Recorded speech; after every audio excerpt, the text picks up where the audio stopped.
आइए दोस्तों, आपको बताता हूं कि परंपरा कैसे जन्म लेती है। परंपरा, जी हां।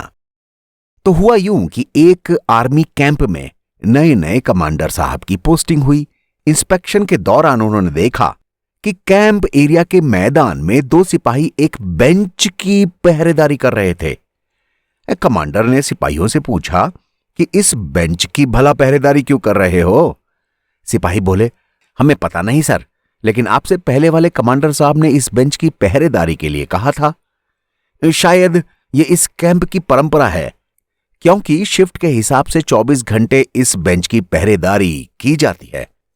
वर्तमान कमांडर ने पिछले कमांडर को फोन किया और उस विशेष बेंच की पहरेदारी के लिए पूछा कि ये होता क्यों है साहब?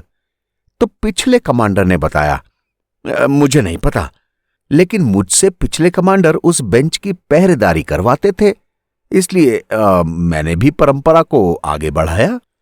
अब ये नए कमांडर बड़े हैरान हुए और उन्होंने पिछले के और पिछले पिछले के और पिछले 3 कमांडरों से बात की। सबने वही जवाब दिया कि पीछे से ये परंपरा आ रही थी, तो हमने भी इसको आगे बढ़ाया। पता करते करते फाइनली एक रिटायर्ड जनरल से जाकर बात हुई, जिनकी उम्र 100 साल हो चुकी थी। अब ये जो नए कमांडर थे, उन्होंने फोन पर बोले, सर मैं आपको डिस्टर्ब करने के लिए बहुत बहुत माफी चाहता हूं। मैं उस कैंप का नया कमांडर हूं जिसके आप 60 साल पहले कमांडर हुआ करते थे।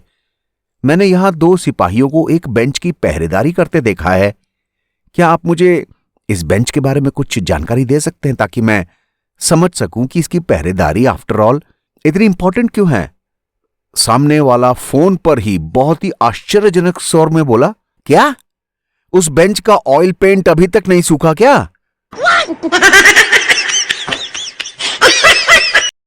आप समझे दोस्तों, समाज में कई रीति रिवाज अभी ऐसे ही बने हुए हैं। कभी अतीत में जाकर कारण पूछिएगा तो आप चक्कर खाकर गिर जाएंगे।